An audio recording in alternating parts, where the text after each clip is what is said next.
Hello and welcome back to the video series lecture. इस बार हम सॉल्व करने वाले हैं क्वेश्चन नंबर 3 यानी इलस्ट्रेशन नंबर 3 का सॉल्यूशन। इलस्ट्रेशन नंबर 3 के जो क्वेश्चंस थे वो क्वेश्चन के वीडियो के हिसाब से ये सॉल्यूशन हम बना रहे हैं। और उसमें सबसे पहला चीज़ हमें क्या देखना है, कॉस्ट शीट फॉर जनवरी 2003 ये उन्होंने बताया था। ठीक है। और उन्होंने हमें क्वेश्चन में ये बताया था कि prepare a cost sheet and show cost per unit and profit for the year. तो हमें ये देखिए टोटल पर यूनिट यानी कॉस्ट पर यूनिट है और टोटल कॉस्ट है। यहाँ पे सारे आईएनआर या फिर इंडियन रुपीज़ या फिर रुपीज़ में हम लिखेंगे, यहाँ पे सिर्फ और सिर्फ यूनिट्स में लिखेंगे और पर आर पर यूनिट या फिर जो भी वैल्यू है उस हिसाब से हम लोग यहाँ पे नंबर्स लिखेंगे। यहाँ पे कोई भी रुपीज़ नहीं लिखेगा। ठीक है। टोटल रुपीज़ नहीं लिखेंगे, रुपीज़ पर यूनिट लिखेंगे। ठीक है। तो आइए शुरुआत करते हैं सॉल्यूशन की। क्वेश्चन में बताया direct raw materials 1,60,000, direct wages 90,000। ठीक है। तो ये जो भी प्राइम कॉस्ट के लिए आते हैं direct wages and direct raw materials. देखिए क्वेश्चन में आपको कोई भी यूनिट के बारे में नहीं बताया कि इसका यूनिट क्या है और कैसे है। ठीक है।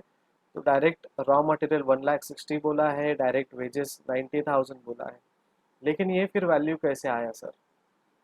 तो सर मैडम ये वैल्यू जो है आपका जो टोटल मैन्युफैक्चरिंग यूनिट्स है या फिर टोटल यूनिट्स प्रोड्यूस्ड है उससे डिराइव किया गया है। अगर आपके पास कैलकुलेटर है, सिंपली 1,60,000 डिवाइडेड बाय 5,000 जब आप करोगे तो आपको 32 रुपीज़ आएगा, यानी 32 रुपीज़ का जो रॉ मटेरियल है वो पर यूनिट का प्राइस है। तो वाइस वर्सा भी कर सकते हो, 5,000 इंटू 32 रुपीज़ पर यूनिट, 1,60,000 आपको अमाउंट आएगा। सेम डायरेक्ट वेजेस के लिए भी आपको करना है, 90,000 डिवाइडेड बाय 5,000 जो भी आपका मैन्युफैक्चरिंग है, ठीक है, या फिर यूनिट प्रोड्यूस्ड है टोटल, वो हम लोग डिवाइड करेंगे इस अमाउंट से। अगर हमारे पास यूनिट्स नहीं है तो 18 आएगा। ठीक है। तो हमने ये डिराइव कर लिया है टोटल यूनिट्स प्रोड्यूस्ड से। तो हमें मिला प्राइम कॉस्ट। तो प्राइम कॉस्ट जो है रुपीस में भी लिखना है और यूनिट्स में भी लिखना है। देखिए इन दोनों को ऐड करके रुपीस में आएगा, इन दोनों को ऐड करके यूनिट्स में आएगा। अगर आपको फिर भी ऐसे नहीं चाहिए, क्रॉस चेक करना है, तो 2,50,000 डिवाइडेड बाई 5,000, 50 पर यूनिट आपको अमाउंट आ ही जाएगा। ठीक है। उसके बाद आप देखना है वर्क्स कॉस्ट आपको मिलेगा, फैक्ट्री ओवरहेड्स आपको निकालना है, उसके बाद आपको मिलेगा वर्क्स कॉस्ट। ठीक है। फैक्ट्री ओवरहेड्स का उन्होंने सीधा सीधा बोला है 6,000 यूनिट्स है और उसका पर जो आर का रेट है वो है 6,000, सॉरी ₹6 पर आर। तो आपको टोटल अमाउंट आ जाएगा 36। ठीक है। अब ये जो है ₹6 जो है वो पर आर का रेट है। अब ये जो है वो पर यूनिट का है। ये पर यूनिट कैसे आएगा? फिर से 36,000 डिवाइडेड बाय 5,000। ठीक है। जब आप वो करोगे तब आपको वो अमाउंट या पर यूनिट का जो प्राइस है वो आपको मिलेगा। ठीक है। तो हमें आ गया वर्क्स कॉस्ट। ठीक है। ये याद रखना है ₹6 जो है वो पर आर का है, यहाँ पे हम पर आर नहीं ले रहे, पर यूनिट ले रहे। ठीक है। तो पर यूनिट जो भी एक्सपेंडिचर है वो यहाँ पे आएगा। देखिए इसको, ये जो टोटल यूनिट सोल्ड है या फिर टोटल यूनिट मैन्युफैक्चर्ड है उसको पर यूनिट से मल्टीप्लाई करेंगे तो ये अमाउंट आपका टोटल कॉस्ट अमाउंट आना चाहिए। ठीक है। इसमें अगर कोई गड़बड़ी हो जाती है इन तीनों में तो बहुत मुश्किल हो जाएगा। तो वर्क्स कॉस्ट आ गया। अब ऑफिस ओवरहेड्स। ठीक है। ऑफिस ओवरहेड्स के लिए उन्होंने क्या बोला है हमें क्वेश्चन में? उन्होंने बोला है कि office overhead is 15% of works cost. ठीक है। तो वर्क्स कॉस्ट का 15% यानी 2,86,000 का 15%, 15, या अगर आप यहाँ पे मेंशन कर रहे हो तो वेल एंड गुड, नहीं तो आप यहाँ पे वर्किंग नोट नंबर 1 और अलग से after solution working note number 1 पूरा ये पर्टिकुलर का जो यहाँ पे डायग्राम बना है या फिर एक कैलकुलेशन दिया है वो आप कर सकते हो। इट इज़ प्रेफर्ड कि आप पर्टिकुलर्स के अंदर उस टेबल के अंदर ही वो बनाएं, लेकिन नीट एंड क्लीनली बनाएं। ठीक है। जो भी साइंस है वो अच्छे से लिखें।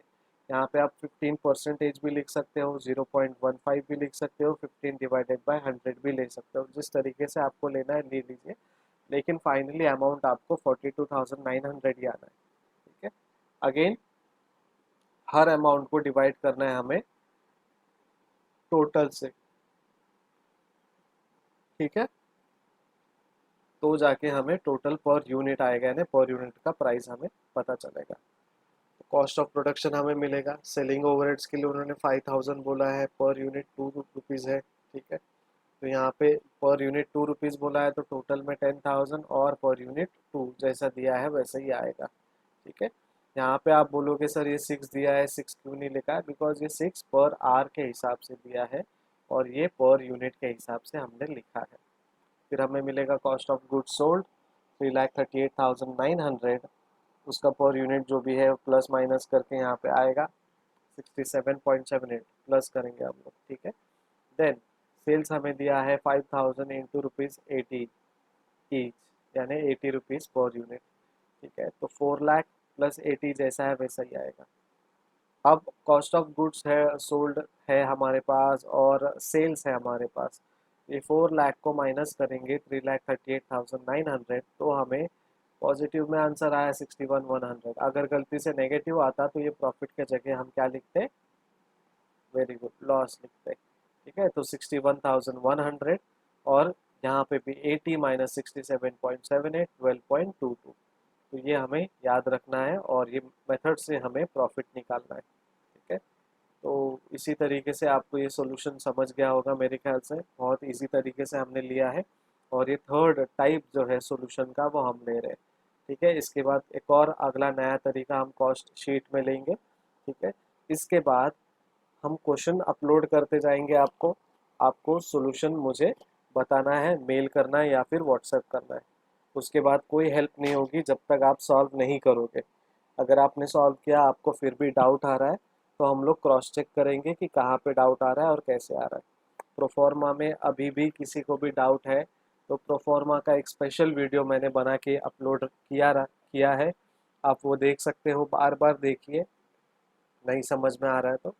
और क्वेश्चंस में और सॉल्यूशन में कहीं पे भी आपको प्रॉब्लम्स है तो आप मुझे मैसेज कीजिए। बहुत सारे लोगों ने व्हाट्सएप में मुझे मैसेज किया है, डाउट पूछा है और आंसर कंफर्म किए हैं। जो भी आंसर यहाँ पे दिखाई दे रहा है, ठीक है, वो राइट है। उस हिसाब से अगर मैच हो रहा है तो वेल एंड गुड, ठीक है। और एग्ज़ाम के पॉइंट ऑफ व्यू से आपको नोट्स बना के रखना है, प्लस आपको सॉल्व करते रहना है। जितना ज़्यादा सॉल्व करेंगे खुद से उतना बहुत अच्छा है, ठीक है। Thank you so much, keep watching and keep solving the questions. Thank you.